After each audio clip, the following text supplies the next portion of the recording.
Nidhivan Vrindavan India में एक छोटा सा लेकिन घना जंगल है।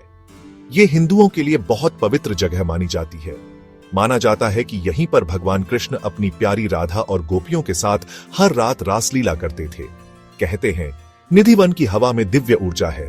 निधिवन के पेड़ अपने आकार और बनावट में अजीब हैं। ज्यादातर पेड़ बहुत पुराने हैं और उनकी शाखाएं आपस में गुंथी हुई हैं, जिससे एक छत बन जाती है जो सूरज की रोशनी को लगभग पूरी तरह से रोक देती है। ऐसा कहा जाता है कि ये पेड़ रात में गोपियों में बदल जाते हैं, रासलीला में शामिल होने के लिए। निधिवन हिंदुओं के लिए एक प्रसिद्ध तीर्थ स्थल है। लोग पूरे भारत से यहाँ प्रार्थना करने और आशीर्वाद लेने आते हैं। निधिवन के अंदर का वातावरण शांत और सुकून भरा है। शहर की भागम भाग से बचने और अपनी आध्यात्मिकता से जुड़ने के लिए यह एक आदर्श जगह है। निधिवन नाम ही छिपे हुए खजाने की ओर इशारा करता है। निधि का मतलब खजाना होता है, लेकिन निधिवन का असली खजाना इसका आध्यात्मिक महत्व और भक्तों में जो विश्वास जगाता है वो है। निधिवन किंवदंतियों और लोक कथाओं से भरा है। सबसे प्रसिद्ध कहानी रासलीला की है। ऐसा कहा जाता है कि हर रात भगवान कृष्ण राधा और गोपियों के साथ रासलीला करने निधिवन लौटते हैं।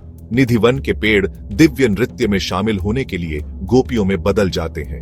यह नृत्य इतना मनमोहक होता है कि देवता भी इसे देखने स्वर्ग से उतरते हैं। ऐसा माना जाता है कि जो कोई भी रासलीला देखता है उसे श्राप लग जाता है। ऐसे कई किस्से हैं जिन लोगों ने सूर्यास्त के बाद निधिवन में रुकने की कोशिश की और या तो गायब हो गए या अपना मानसिक संतुलन खो बैठे। कुछ तो यह भी दावा करते हैं कि उन्होंने रात में पेड़ों को गोपियों में बदलते देखा है। एक और कहानी कहती है कि राधा और कृष्ण के प्रेम का निधिवन में हमेशा उत्सव मनाया जाता है।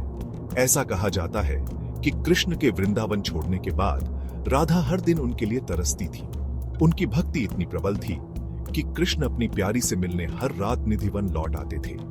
पीढ़ी दर पीढ़ी चली आ रही ये कहानियां निधिवन में एक रहस्यमय आभा जोड़ती हैं। ये राधा और कृष्ण के दिव्य प्रेम को उजागर करती हैं और वन की पवित्रता को मजबूत करती है। निधिवन का सबसे दिलचस्प पहलू सूर्यास्त के बाद वन में रहने पर सख्त पाबंदी है।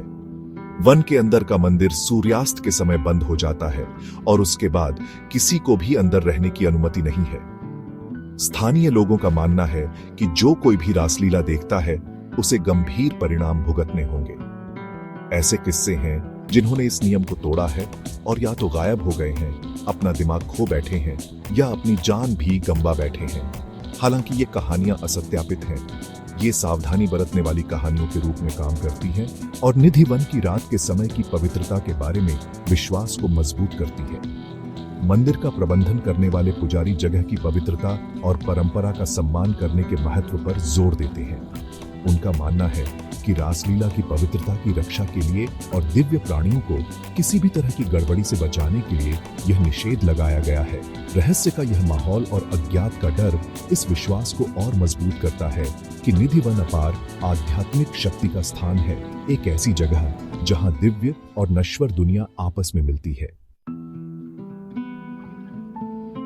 जहां कहानियां और रात का निषेध निधिवन के आकर्षण को बढ़ाते हैं, वहीं इसके और भी तार्किक स्पष्टीकरण दिए गए हैं। कुछ का मानना है कि वन की पवित्रता की रक्षा और उसके परिसर में किसी भी तरह के दुर्व्यवहार को रोकने के लिए कहानियों का प्रचार किया गया था। घने पत्ते और आपस में गुंथी हुई शाखाएं निधिवन के भीतर एक भूल भुलैया जैसी संरचना बनाती हैं। भूल भुलैया जैसे रास्तों में खो जाना आसान है, खासकर रात में लोगों के गायब होने या अपना रास्ता भटकने की कहानियों के पीछे यही एक कारण हो सकता है। इसके अलावा रात में वन के अंदर पूरी तरह से अंधेरा भयानक सन्नाटे के साथ मिलकर दिमाग पर चाल चल सकता है। इससे मतिभ्रम हो सकता है और उन लोगों के वृत्तांतों की व्याख्या हो सकती है जो अलौकिक घटनाओं को देखने का दावा करते हैं। कोई कहानियों पर विश्वास करना चाहे या अधिक तार्किक व्याख्या चाहता हो, निधिवन की पवित्रता और लाखों लोगों में जो विश्वास जगाती है वह निर्विवाद है। यह वन विश्वास की स्थायी शक्ति और उन रहस्यों का प्रमाण है जो हमें आकर्षित और मोहित करते रहते हैं।